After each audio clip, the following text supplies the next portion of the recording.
अगर आप लोग एसएससी जीडी का तैयारी कर रहे हो तो ये वीडियो आप सभी को देखना अनिवार्य हो जाएगा, क्योंकि इस वीडियो में आप सभी के लिए गुप्त काल से जितने भी क्वेश्चन बनने की संभावना बनती है और गुप्त काल से जितने भी मोस्ट इम्पोर्टेंट क्वेश्चन है आप सभी के लिए सारा क्वेश्चन इस वीडियो में लिया गया है। सारा प्रश्न मोस्ट इम्पोर्टेंट क्वेश्चन है, क्योंकि गुप्त काल से जितने भी प्रीवियस ईयर क्वेश्चन पूछा गया है, संभावित क्वेश्चन पूछे जाने की बनता है, सारा प्रश्न इस वीडियो में ले लिया गया है, ताकि आप सभी को एग्जाम में जब भी गुप्त वंश से कोई भी प्रश्न आए तो आप लोग आसानी से उसे कर पाओ। तो चलिए देखते हैं महत्वपूर्ण प्रश्न गुप्त काल से बनने वाली प्रश्न को। पहला प्रश्न है आप सभी के लिए, गुप्त वंश का संस्थापक कौन था? गुप्त वंश का संस्थापक कौन था? चंद्रगुप्त प्रथम, श्रीगुप्त, घटोत्कच या फिर नन? तो गुप्त वंश का संस्थापक कौन था? इसका राइट आंसर होगा option number Shrigupta. Option number B is the right answer. अगला प्रश्न आप सभी के लिए, गुप्त शासन के दौरान कौन सा व्यक्ति एक महान खगोलीय वैज्ञानिक एवं गणितज्ञ था? भानुगुप्त, चंद्रगुप्त, आर्यभट्ट या फिर वाण्यभट्ट? तो गुप्त शासन के दौरान कौन सा एक व्यक्ति महान खगोलीय वैज्ञानिक एवं गणितज्ञ था? तो इसका राइट आंसर होगा Aryabhata. Option number C is the right answer. अगला प्रश्न है आप सभी के लिए, गुप्त शासकों को सरकारी या दरबारी भाषा क्या थी? गुप्त शासकों की सरकारी या दरबारी भाषा क्या थी? पाली, प्राकृतिक, हिंदी या फिर संस्कृत? तो इसका राइट आंसर होगा ऑप्शन नंबर संस्कृत। क्या थी? संस्कृत भाषा थी। अगला प्रश्न आप सभी के लिए, गुप्त वंश का कौन सा राजा जिसने हुनों को भारत पर आक्रमण करने से रोका था? कुमारगुप्त, समुद्रगुप्त, स्कंदगुप्त या फिर चंद्रगुप्त? तो गुप्त वंश का कौन सा राजा जिसने हुनों को भारत पर आक्रमण करने से रोका था? तो इसका राइट आंसर होगा option number C, Skandagupta is the right answer. Skandagupta is the right answer. अगला प्रश्न आप सभी के लिए, गुप्त राजवंश किसके लिए प्रसिद्ध था? गुप्त राजवंश जो था किसके लिए प्रसिद्ध था? कला एवं स्थापना के लिए, साहित्य कार्यों के संरक्षण के लिए या फिर राजस्व एवं भूमिका के लिए या साम्राज्यवाद के लिए? तो इसका राइट आंसर होगा ऑप्शन नंबर कला एवं स्थापना के लिए। Option number A is the right answer. अगला प्रश्न आप सभी के लिए, अजंता कलाकृतियां किस से संबंधित है? जैन धर्म, बौद्ध धर्म, वैष्णव मत या फिर शैव मत? तो अजंता कलाकृतियां किस से संबंधित है? तो इसका राइट आंसर होगा बौद्ध धर्म। Option number B is the right answer. अगला प्रश्न आप सभी के लिए, उत्तर गुप्त युग में जो विश्वविद्यालय प्रसिद्ध हुआ था वह कौन था?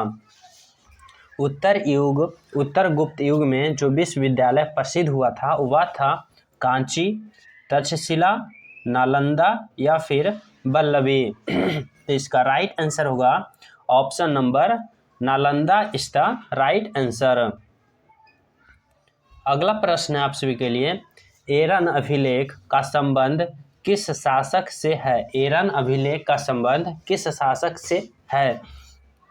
ब्रह्मगुप्त, चंद्रगुप्त,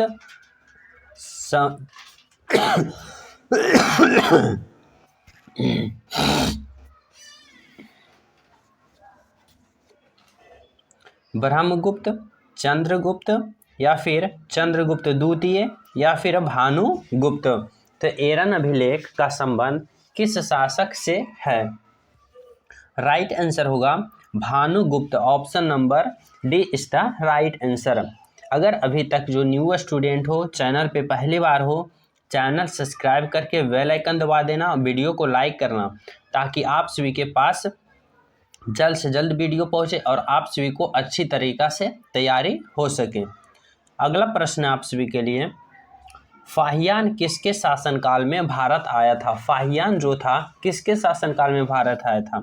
चंद्रगुप्त प्रथम, अशोक, हर्षवर्धन या फिर चंद्रगुप्त द्वितीय। तो फाहियान किसके शासनकाल में भारत आया था? तो इसका राइट आंसर होगा ऑप्शन नंबर चंद्रगुप्त द्वितीय के शासनकाल में। चंद्रगुप्त द्वितीय के शासनकाल में फाहियान भारत आया था। अगला प्रश्न आप सभी के लिए, भारतीय संस्कृति का स्वर्ण युग था। भारतीय संस्कृति का स्वर्ण युग किसे माना जाता है? मौर्य काल का, राजपूत काल को, या फिर चोर काल को, या फिर गुप्त काल को? तो भारतीय संस्कृति का स्वर्ण युग किसे माना जाता है? तो इसका राइट आंसर होगा ऑप्शन नंबर गुप्त काल। Option number D is the right answer. गुप्त काल को भारतीय संस्कृति का स्वर्ण युग माना जाता है। अगला प्रश्न आप सभी के लिए, फाहियान कहाँ का निवासी था? फाहियान जो था वो कहाँ का निवासी था? भूटान का, अमेरिका का, चीन का, या फिर बर्मा का? तो फाहियान कहाँ का निवासी था? इसका राइट आंसर होगा चीन। Option number C is the right answer. अगला प्रश्न आप सभी के लिए, प्रवरसेन द्वितीय किस वंश का शासक था? प्रवरसेन द्वितीय किस वंश का शासक था? शक वंश का, गुप्त वंश का, वाकाट वंश का, या फिर सातवाहन वंश का? तो प्रवरसेन द्वितीय किस वंश का शासक था? तो इसका राइट आंसर होगा ऑप्शन नंबर वाकाटक वंश का। वाकाटक वंश, option number C is the right answer. अगर आप सभी न्यू स्टूडेंट हो तो मैं बता दूं, अभी जो कि इतिहास का सीरीज चलाया जा रहा है एसएससी जीडी के लिए, सारा चैप्टर बाय चैप्टर महत्वपूर्ण प्रश्न एग्जाम की दृष्टि से, ताकि आप सभी के हिस्ट्री के जितने भी प्रश्न आए आप सभी आसानी से कर पाओ। इसलिए हमारे चैनल सब्सक्राइब कर लेना और चैनल से जुड़ जाना। साथ ही टेलीग्राम लिंक डिस्क्रिप्शन में है, टेलीग्राम से भी जुड़ जाना, ताकि कोई भी नोटिफिकेशन आप सभी के पास जल्द से जल्द पहुँचे, आप जल्द से जल्द प्रश्न को सोल्व कर पाओ। चलिए अगला प्रश्न आप सभी के लिए, महरौली स्थित लौह स्तंभ का निर्माण किस सदी में हुआ? महरौली स्थित लौह स्तंभ का निर्माण किस सदी में हुआ था? चतुर्थ सदी, तृतीय सदी, द्वितीय सदी, या फिर पांचवी सदी में? तो इसका राइट आंसर होगा ऑप्शन नंबर चतुर्थ सदी में। Option number A is the right answer. अगला प्रश्न आप सभी के लिए, गुप्तकालीन शासक प्रणाली किस प्रकार की थी? गुप्तकालीन शासक प्रणाली जो थी किस प्रकार की थी? राजतंत्रात्मक, लोकतंत्रात्मक, गणतंत्रात्मक, या इनमें से कोई नहीं? तो गुप्तकालीन शासन प्रणाली किस प्रकार की थी? तो इसका राइट आंसर होगा ऑप्शन नंबर राजतंत्रात्मक। Option number A is the right answer. अगला प्रश्न आप सभी के लिए, नालंदा विश्वविद्यालय की स्थापना किस युग का है? नालंदा विश्वविद्यालय की स्थापना किस युग का है? मौर्य, कुषाण, गुप्त, या फिर पाल्य? तो नालंदा विश्वविद्यालय की स्थापना किस युग का है? तो इसका राइट आंसर होगा ऑप्शन नंबर गुप्त। गुप्त युग का है। Option number C is the right answer. अगला प्रश्न आप सभी के लिए, गुप्त युग में भू राजस्व की दर क्या थी? गुप्त युग में जो भू राजस्व की दर थी वो क्या थी? उपज का चौथाई भाग, उपज का छठा भाग, या उपज का आठवां भाग, या उपज का आधा भाग? तो गुप्त युग में भू राजस्व की दर क्या थी? इसका राइट आंसर होगा ऑप्शन नंबर उपज का छठा भाग, मतलब option number B is the right answer. अगला प्रश्न आप सभी के लिए, निम्न में से किस काल में स्त्रियों की पुरुषों से बराबरी थी? निम्नलिखित में से यहाँ पे काल होगा, किस काल में स्त्रियों की पुरुषों से बराबरी थी? मौर्य काल में, गुप्त काल में, चोल काल में, या कोई नहीं? तो निम्नलिखित में से किस काल में स्त्रियों की पुरुषों से बराबरी थी?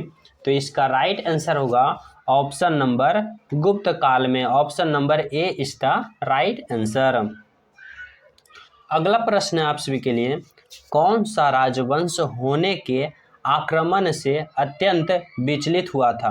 कौन सा राजवंश होने के आक्रमण से अत्यंत विचलित हुआ था? मौर्य, कुषाण, गुप्त या फिर शुंग? तो कौन सा राजवंश यहाँ पे होने नहीं होगा, हुनो होगा। हुनो के आक्रमण से अत्यंत विचलित था कौन सा राजा? तो इसका राइट आंसर होगा ऑप्शन नंबर गुप्त। गुप्त इज द राइट आंसर, गुप्त।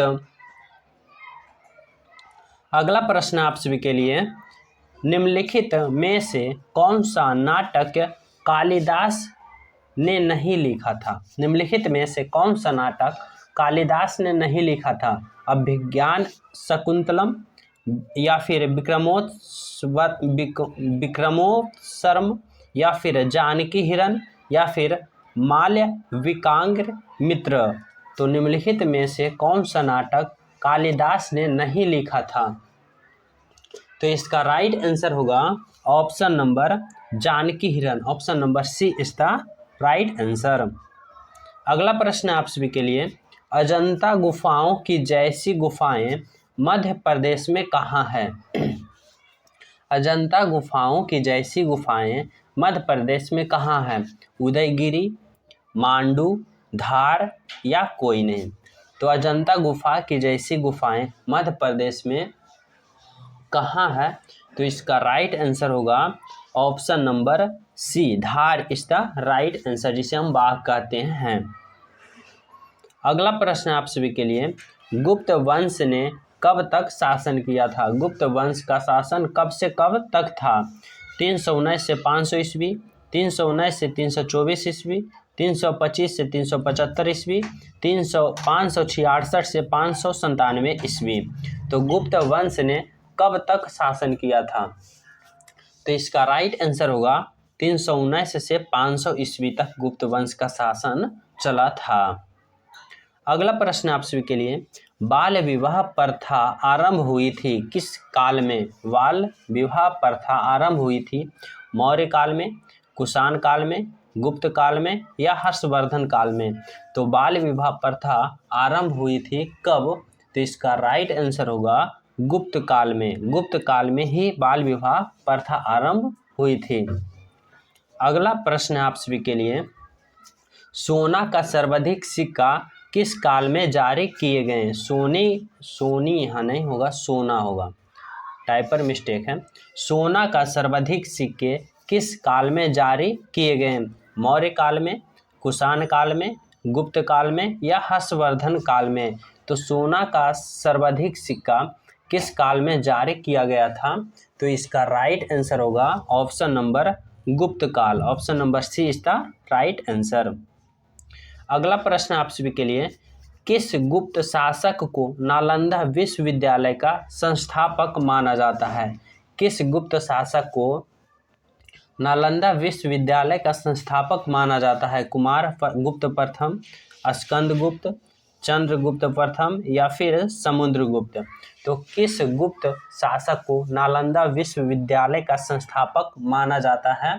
तो इसका राइट आंसर होगा ऑप्शन नंबर ए, कुमार गुप्त प्रथम, option number A is the right answer. अगला प्रश्न आप सभी के लिए, गुप्त शासकों द्वारा जारी किए गए चांदी के सिक्के कहलाते थे? गुप्त शासकों द्वारा जारी किए गए चांदी के सिक्के क्या कहलाते थे? रूपक, दिनार, पन या फिर कस्यपन? तो गुप्त शासकों द्वारा जारी किए गए चांदी के सिक्के क्या कहलाते थे? तो इसका राइट आंसर होगा ऑप्शन नंबर रूपक, ऑप्शन नंबर रूपक इज द राइट आंसर। अगला प्रश्न आप सभी के लिए, परम भागवत उपाधि धारण करने वाला प्रथम गुप्त शासक कौन था? परम भागवत उपाधि धारण करने वाला प्रथम गुप्त शासक कौन था? चंद्रगुप्त प्रथम, समुद्रगुप्त, चंद्रगुप्त द्वितीय या फिर रामगुप्त? तो परम भागवत उपाधि धारण करने वाला प्रथम गुप्त शासक कौन था? तो इसका राइट आंसर होगा option number Samudragupta, Samudragupta is the right answer. अगला प्रश्न आप सभी के लिए जो कि टेस्ट के रूप में है, महिर कुल का संबंध था? महिर कुल का संबंध किस वंश से था? गुप्त वंश, हून वंश, कुषाण वंश या फिर मैखरी से? तो मेहुर कुल का संबंध किससे था? तो इसका राइट आंसर का इंतज़ार रहेगा। राइट आंसर आप सभी कमेंट में ज़रूर कीजिएगा, क्योंकि आप सभी के लिए मैं गुप्त काल में जितना भी मोस्ट इम्पोर्टेंट क्वेश्चन बनने की संभावना थी मैं आप सभी को लिए एक वीडियो में समझा दिया। अगले चैप्टर जो कि हिस्ट्री के ही अगले चैप्टर जो कि मोस्ट इम्पोर्टेंट क्वेश्चन बनेगा जल्द से जल्द लेकर आएंगे। साथ ही जो हमारे चैनल से नहीं जुड़े हो चैनल सब्सक्राइब कर लें, क्योंकि आप सभी के एग्जाम की दृष्टि से सारा हिस्ट्री का जितना भी चैप्टर है और उस चैप्टर में जितने भी महत्वपूर्ण प्रश्न बनने वाले हैं आप सभी के लिए सारा सेलेक्टेड प्रश्न लिया जाता है। तो आप लोग अच्छी तरह से तैयारी करो और अपनी तैयारी को और बूस्ट करो। तो चैनल को सब्सक्राइब कर दो, लाइक कर दो और वीडियो को अपने दोस्तों के साथ ज़रूर शेयर करो। व्हाट्सएप ग्रुप, फेसबुक ग्रुप, जहाँ भी करना है फैला दो। मिलते हैं अगले चैप्टर हिस्ट्री के अगले महत्वपूर्ण प्रश्न के साथ। जब तक ऑल द बेस्ट। जय हिंद।